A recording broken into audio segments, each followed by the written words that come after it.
नमो नमः। मम नाम मनस्विनी मिश्र। अहम केन्द्रीय संस्कृत विश्वविद्यालय श्री सदाशिव परिसरे शिक्षाशास्त्री विभागे पठामि। अधुना वयं सर्वे संस्कृत शिक्षणस्य उद्देश्यानि विषये जानीमः। पारंपरिक धारायां विविध स्तरेषु संस्कृतस्य उद्देश्यानि सन्ति।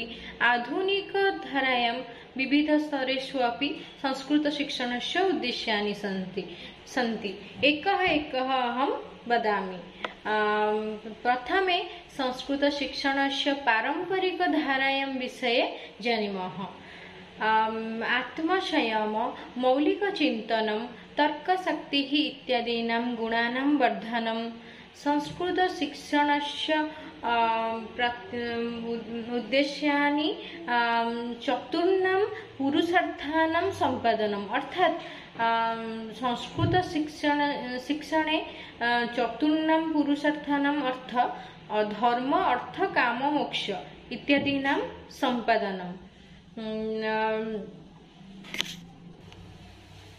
प्रतिभाशाली ज्ञानी समाज उपयोगी व्यक्तीनां निर्माणं, संस्कृत शास्त्राणां गभीर अध्ययनम् अर्थात् संस्कृत शास्त्रस्य अर्थ प्रशिक्षणं च, कंठस्थतु या विद्या इति मूलस्रोतः, स्मरणशक्तेः वर्धनं, संप्रदाय सभ्यताः, संस्कृतिः, देशभक्तिः, आस्तिक्य भावना इत्यादीनां प्रधानतया सम्पादनं, सच्चरित्र सम्पादनं, शुद्ध उच्चारणं च प्रददाति। संस्कृत शिक्षणे शुद्ध उच्चारणं सर्वदा प्रददाति। सरलात् संस्कृत कठिन श्लोकानां गति, यति, लयः, भाषाभिनयः, पदस्वरं पठन पाठने दक्षता उत्पादनम्, अभिधा लक्षणा व्यंजनादीनां विषये विशेष ज्ञान सम्पादनम्, स्वाध्यायं प्रति अभिरुचि सर्वदा सम्पादनम्। तत्परम् आधुनिक धारायां विविध स्तरेषु संस्कृत शिक्षणस्य उद्देश्यानि कानि जानन्तु।